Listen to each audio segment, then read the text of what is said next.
ಇನ್ನು ರಾಜ್ಯದಲ್ಲಿ ಮಳೆಯಿಂದಾಗಿ ಸಾಲು ಸಾಲು ಸಮಸ್ಯೆಗಳು ಜನರನ್ನ ಕಾಡ್ತಾ ಇವೆ. ಮನೆಗಳಿಗೆ ನೀರು ನುಗ್ತಾ ಇದೆ, ರಸ್ತೆ ಸಂಪರ್ಕ ಕಡಿತಗೊಂಡಿದೆ, ಹಳ್ಳ ಕೊಳ್ಳಗಳು ತುಂಬಿ ಹರಿತಾ ಇವೆ, ಗದ್ದೆಯಲ್ಲಿ ನೀರು ನಿಂತು ಬೆಳೆಗಳೇ ನಾಶವಾಗ್ತಾ ಇದೆ. ಹೀಗೆ ಒಂದ ಎರಡ ಬೆಣ್ಣೆನಗರಿ ದಾವಣಗೆರೆಯಲ್ಲಿಯೂ ಕೂಡ ಮಳೆಯಿಂದ ಅವಾಂತರವೇ ಸೃಷ್ಟಿಯಾಗಿದೆ.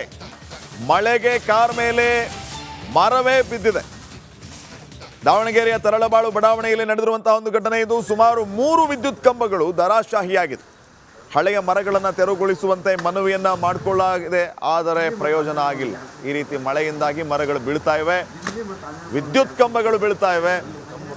ಈ ಸಂದರ್ಭದಲ್ಲಿ ಏನಾದರೂ ಹೆಚ್ಚು ಕಡಿಮೆ ಆದರೆ ಯಾರು ಹೊಣೆ ಅನ್ನುವಂತಹ ಪ್ರಶ್ನೆಯನ್ನ ಜನಸಾಮಾನ್ಯರು ಸಹಜವಾಗಿ ಕೇಳ್ತಾರೆ. ಸ್ಥಳೀಯರು ಮಾತಾಡಿದರೆ ಈ ವಿಚಾರವಾಗಿ ನೋಡೋಣ. ಯಾವಾಗಲೂ ಕೂಡ ಇಲ್ಲಿ ಮಕ್ಕಳು ಯಾವಾಗಲೂ ಆಟ ಆಡ್ತಾಯಿದ್ರು. ಸ್ಕೂಲ್ಗೆ ಹೋಗೋತಕ್ಕಂಥ ಮಕ್ಕಳಿದ್ರು, ವಾಕ್ ಮಾಡ್ತಕ್ಕಂಥ ಮಕ್ಕಳು ಭಾಳ ಇರ್ತಿದ್ರು. ಇವತ್ತು ಅಕಸ್ಮಾತ್ ಇವತ್ತು ಮಳೆ ಬರ್ತಾ ಇರೋದರಿಂದ ಆ ರೀತಿಯಾಗಿ ಏನು ಅನಾಹುತ ಸ್ವಲ್ಪದರಲ್ಲಿ ತಪ್ಪಿದೆ ಅಂತ ಹೇಳ್ಬೋದು. ಇವತ್ತು ಬೆಳಗ್ಗೆ 8 ಗಂಟೆಯಲ್ಲಿ ಈ ಮರ ಈ ಲೈನ್ ಮೇಲೆ ಕಂಬದ ಮೇಲೆ ಬಿದ್ದು ತುಂಬ ಅನಾಹುತ ಆಗ್ತಿತ್ತು. ದೇವ್ರ ದಯದಿಂದ ತಕ್ಷಣವೇ ಕರೆಂಟ್ ಹೋಯಿತು. ನಾವೀಗಾಗಲೇ ಸಾಕಷ್ಟು ಸಾರಿ ಕಂಬವನ್ನು ಬದಲಾವಣೆ ಮಾಡಬೇಕು, ತುಂಬ ಡ್ಯಾಮೇಜ್ ಆಗಿದೆ ಅಂತಕ್ಕಂಥ ವಿಷಯವನ್ನು ಸಂಬಂಧಪಟ್ಟಂಥ ಅಸಿಸ್ಟೆಂಟ್ ಇಂಜಿನಿಯರ್ಸ್ಗಳಿಗೆ ಮತ್ತು ಸೆಕ್ಷನ್ ಆಫೀಸರ್ಸ್ಗೆ ಸಾಕಷ್ಟು ಸಾರಿ ಅರ್ಜಿಯನ್ನು ಕೊಟ್ಟಿದ್ದೀವಿ. ಆದರೂ ಕೂಡ ಅವರೇನು ಬದಲಾವಣೆ ಯಾವುದೇ ಒಂದು ಕ್ರಮ ತೆಗೆದುಕೊಳ್ಳಿಲ್ಲ.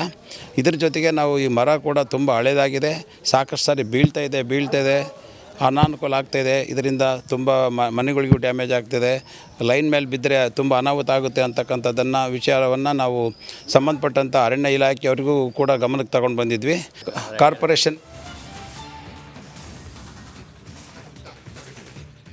ರಾಜ್ಯದಲ್ಲಿ ಭರ್ಪೂರ್ ಮಳೆ ಆಗ್ತಾ ಇದೆ, ಜಲಾಶಯಗಳು ಭರ್ತಿಯಾಗಿ ಈಗ ಜಲಪಾತಗಳಲ್ಲಿ ಜಲ ವೈಭವ.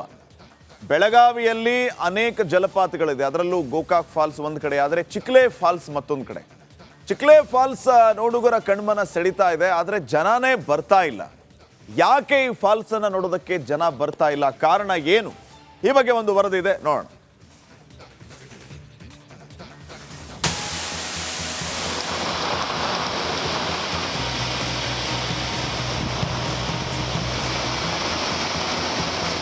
ಹಚ್ಚ ಹಸಿರಿನ ಕಾಡು, ಆಕಾಶಕ್ಕೆ ಹಾಸಿಗೆ ಹಾಕಿದಂತಿರುವ ಮಂಜು, ಧಾರಾಕಾರವಾಗಿ ಬೀಳುತ್ತಿರುವ ಮಳೆ, ಹಾಲ್ ನೊರೆಯಂತೆ ಧುಮುಕುವ ಜಲಪಾತ.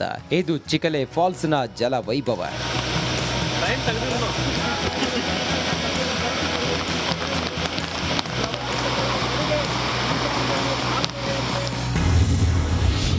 ಪ್ರವಾಸಿಗರನ್ನ ಕೈಬೀಸಿ ಕರೆಯುತ್ತಿದೆ ಚಿಕಲೆ ಫಾಲ್ಸ್.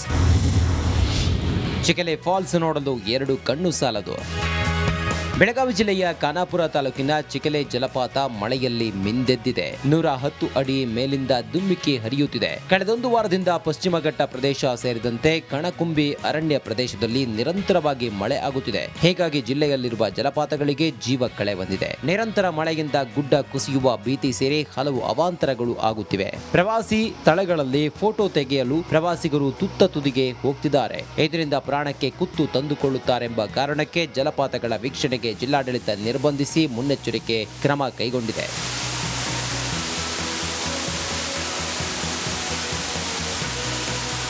ಮಂಜಿನ ಮಳೆಯ ಸೊಬಗು, ಬೆಟ್ಟಗುಡ್ಡಗಳ ಮಧ್ಯೆ ಹರಿದು ಬರುವ ಜಲಧಾರೆ ಕಣ್ತುಂಬಿಕೊಳ್ಳಲು ಚಿಕಲೆ ಫಾಲ್ಸ್ ಕೈಬೀಸಿ ಕರೆಯುತ್ತಿದೆ.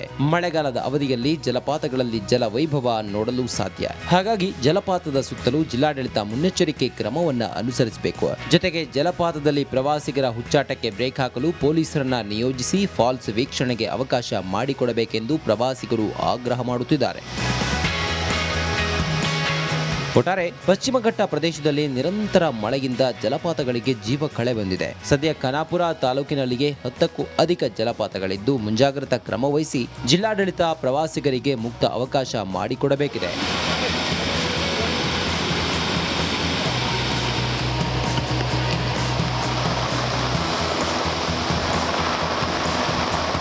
ಮೈಲಾರಿ ಪಾಠತ್, ರಿಪಬ್ಲಿಕ್ ಕನ್ನಡ, ಬೆಳಗಾವಿ. ಹಿಮ್ಸ ಕಟ್ಟಡದ ಮೇಲಿಂದ ಬಿದ್ದು ಆತ್ಮಹತ್ಯೆಗೆ ಪ್ರಯತ್ನ ಪಟ್ಟಿರುವಂತಹ ಒಂದು ಘಟನೆ ನಡೆದಿದೆ ಹಾಸನದ ಮಹಿಳಾ ಮತ್ತು ಮಕ್ಕಳ ಆಸ್ಪತ್ರೆಯಲ್ಲಿ. ಈ ರೀತಿ ಆತ್ಮಹತ್ಯೆಗೆ ಪ್ರಯತ್ನ ಪಟ್ಟಿದ್ದಾದ್ರೂ ಯಾಕೆ ಅನ್ನುವಂತಹ ಪ್ರಶ್ನೆ. ಆದರೆ ಸೆಕ್ಯೂರಿಟಿ ಗಾರ್ಡ್ಗಳ ಸಮಯ ಪ್ರಜ್ಞೆಯಿಂದ ಭಾರಿ ಅನಾಹುತ ಒಂದು ತಪ್ಪಿದೆ. ಹಾಸನದ ಮಹಿಳಾ ಮತ್ತು ಮಕ್ಕಳ ಆಸ್ಪತ್ರೆ ಕಟ್ಟಡದಲ್ಲಿ ಈ ಘಟನೆ ನಡೆದಿದೆ. ಹಳೇಬೀಡು ಮೂಲದ ರಂಗಸ್ವಾಮಿ ಅವರು ಈ ರೀತಿ ಆತ್ಮಹತ್ಯೆಗೆ ಪ್ರಯತ್ನ ಪಟ್ಟವರು. ವ್ಯಕ್ತಿ ಕಟ್ಟಡದ ಮೇಲಿಂದ ಹಾರೋದಕ್ಕೆ ಪ್ರಯತ್ನ ಪಟ್ಟ ದೃಶ್ಯ ಸೆರೆಯಾಗಿದೆ. ಹಿಂಸ ಕಟ್ಟಡದ ಮೇಲಿಂದ ಜಿಗಿದು ಆತ್ಮಹತ್ಯೆಗೆ ಈ ವ್ಯಕ್ತಿ ಪ್ರಯತ್ನ ಪಟ್ಟಿದ್ದು. ತಮ್ಮ 2 ತಿಂಗಳ ಮಗುವನ್ನ ಇವರು ಆಸ್ಪತ್ರೆಗೆ ದಾಖಲು ಮಾಡಿರ್ತಾರೆ. ಬಹುಶಃ ಚಿಕಿತ್ಸೆ ಕೊಡೋ ವಿಚಾರದಲ್ಲಿ ಏನಾದರೂ ಅಸಮಾಧಾನ ಆಯಿತೋ ಏನು ಕಥೆನೋ ಗೊತ್ತಿಲ್ಲ. ಹಿಂಸ ಕಟ್ಟಡದ ಮೇಲೆ ಹತ್ತಾರೆ, ಅಲ್ಲಿಂದ ಜಂಪ್ ಮಾಡಿ ಆತ್ಮಹತ್ಯೆಗೆ ಪ್ರಯತ್ನ ಪಡ್ತಾರೆ. ಆತ್ಮಹತ್ಯೆಗೆ ಯತ್ನಿಸಿದ ವ್ಯಕ್ತಿಯನ್ನ ಪೊಲೀಸ್ಗೆ ಈಗಾಗಲೇ ಹಿಂಸ ಸಿಬ್ಬಂದಿ ಒಪ್ಪಿಸಿದ್ದಾರೆ. ಇನ್ನು ಈ ರೀತಿಯ ಆತ್ಮಹತ್ಯೆ ಪ್ರಯತ್ನ ವಿಚಾರಕ್ಕೆ ಸಂಬಂಧಪಟ್ಟಂತೆ ಸ್ವತಃ ಇವರ ಪತ್ನಿ ಲತಾ ಅನ್ನುವಂಥವ್ರು ಸ್ಪಷ್ಟನೆ ಕೊಟ್ಟಿದ್ದಾರೆ. ತಮ್ಮ ಪತಿಯವರದ್ದೇ ತಪ್ಪು, ಆಸ್ಪತ್ರೆಯಲ್ಲಿ ಮಗುವಿಗೆ ಉತ್ತಮ ಚಿಕಿತ್ಸೆಯನ್ನ ನೀಡ್ತಾ ಇದ್ದಾರೆ. ಕುಡಿತದ ಚಟಕ್ಕೆ ತಮ್ಮ ಗಂಡ ದಾಸನಾಗಿದ್ದ, ಈ ಹಿಂದೆಯೂ ಕೂಡ ಇದೇ ರೀತಿ ಮಾಡಿದ್ರು ಅಂತ ಸಮಜಾಯಿಷಿಯನ್ನ ನೀಡಿದ್ದಾರೆ ರಂಗಸ್ವಾಮಿ ಅವರ ಪತ್ನಿ ಲತಾ. ಈಗ ಈ ರೀತಿ ಆತ್ಮಹತ್ಯೆಗೆ ಪ್ರಯತ್ನ ಪಟ್ಟಂತಹ ವ್ಯಕ್ತಿಯನ್ನ ಈಗಾಗಲೇ ಪೊಲೀಸ್ಗೆ ಸಿಬ್ಬಂದಿಯವರು ಒಪ್ಪಿಸಿದ್ದಾರೆ.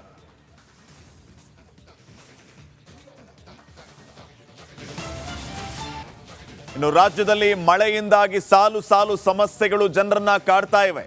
ಮನೆಗಳಿಗೆ ನೀರು ನುಗ್ತಾ ಇದೆ, ರಸ್ತೆ ಸಂಪರ್ಕ ಕಡಿತಗೊಂಡಿದೆ, ಹಳ್ಳ ಕೊಳ್ಳಗಳು ತುಂಬಿ ಹರಿತಾ ಇವೆ, ಗದ್ದೆಯಲ್ಲಿ ನೀರು ನಿಂತು ಬೆಳೆಗಳೇ ನಾಶವಾಗ್ತಾ ಇದೆ. ಹೀಗೆ 1-2 ಬೆಣ್ಣೆನಗರಿ ದಾವಣಗೆರೆಯಲ್ಲಿಯೂ ಕೂಡ ಮಳೆಯಿಂದ ಅವಾಂತರವೇ ಸೃಷ್ಟಿಯಾಗಿದೆ. ಮಳೆಗೆ ಕಾರ್ ಮೇಲೆ ಮರವೇ ಬಿದ್ದಿದೆ. ದಾವಣಗೆರೆಯ ತರಳಬಾಳು ಬಡಾವಣೆಯಲ್ಲಿ ನಡೆದಿರುವಂತಹ ಒಂದು ಘಟನೆ ಇದು. ಸುಮಾರು 3 ವಿದ್ಯುತ್ ಕಂಬಗಳು ಧರಾಶಾಹಿಯಾಗಿದೆ. ನಮಸ್ಕಾರ, ಕರ್ನಾಟಕ ಪ್ರೈಮ್ ಟೈಮ್ಗೆ ಸ್ವಾಗತ. ನಾನು ಜಯಪ್ರಕಾಶ್ ಶೆಟ್ಟಿ. ಇಡೀ ಕರ್ನಾಡು ಇವತ್ತು ರೆಬೆಲ್ ಆಗಿ ನಿಂತಿದೆ. ಈ ಹಗರಣಗಳನ್ನು ಸದನದಲ್ಲಿ ಪ್ರಸ್ತಾಪ ಮಾಡಲು ಕೂಡ ಕಾಂಗ್ರೆಸ್ ಹಿಂದೇಟು ಹಾಕಿದ್ದೇಕೆ? ನಿಮ್ಗೆ ಸಂಬಳ ಅದಕ್ಕೆ, ನಿಮಗೆ ವಾಹನ ಅದಕ್ಕೆ, ನಿಮಗೆ ವೆಪನ್ ಅದಕ್ಕೆ, ನೀವು ಅದನ್ನು ಸೆರೆ ಹಿಡಿಬೇಕಾಗಿತ್ತು.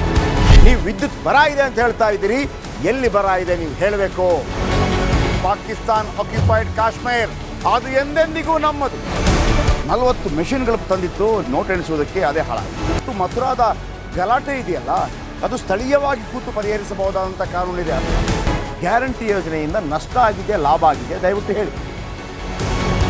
Dawood Ibrahim most wanted criminal ಯಾವಾಗಾದ ಅಂದರೆ ಇಲ್ಲಿ ತನಕ ಭಾರತ ದೇಶದಲ್ಲಿ ಓರ್ವ ದಲಿತ ಪ್ರಧಾನಿಯಾದಂಥ ಇತಿಹಾಸವೇ ಇಲ್ಲ. ರಿಪಬ್ಲಿಕ್ ವರ್ಲ್ಡ್ ಆಪ್ ಇದು ಕೇವಲ ಅಪ್ಲಿಕೇಶನ್ ಅಲ್ಲ, ಸಮಗ್ರ ಸುದ್ದಿಗಳ ಸಂಪರ್ಕ ಮಾರ್ಗಕ್ಕೆ ಕ್ರಾಂತಿಕಾರಿ ಬದಲಾವಣೆ. ರಿಪಬ್ಲಿಕ್ ವರ್ಲ್ಡ್ ಆಪ್ ಕೇವಲ ಸುದ್ದಿ ಅಪ್ಲಿಕೇಶನ್ ಅನ್ನ ಪರಿಚಯ ಮಾಡ್ತಾ ಇಲ್ಲ, ಬದಲಾಗಿ ಡಿಜಿಟಲ್ ಸುದ್ದಿ ಬಳಕೆಯ ಹೊಸ ಯುಗಕ್ಕೆ ನಾಂದಿ ಹಾಡ್ತಾ ಇದೆ. ಇದೊಂದು ಬ್ರೇಕಿಂಗ್ ನ್ಯೂಸ್, ಪ್ರಭಾವಶಾಲಿ ಕಾರ್ಯಕ್ರಮಗಳಿಗೆ ಗಟ್ಟಿಯಾದ ವೇದಿಕೆ. ರಿಪಬ್ಲಿಕ್ ವರ್ಲ್ಡ್ ಅಪ್ಲಿಕೇಶನ್ ಈಗ ಲೈವ್ ಆಗಿದೆ. ಗೂಗಲ್ ಪ್ಲೇ ಸ್ಟೋರ್ ಮತ್ತು ಆಪಲ್ ಆಪ್ ಸ್ಟೋರ್ ಎರಡರಲ್ಲೂ ಲಭ್ಯವಿದೆ. ಈಗಲೇ ಡೌನ್ಲೋಡ್ ಮಾಡಿ.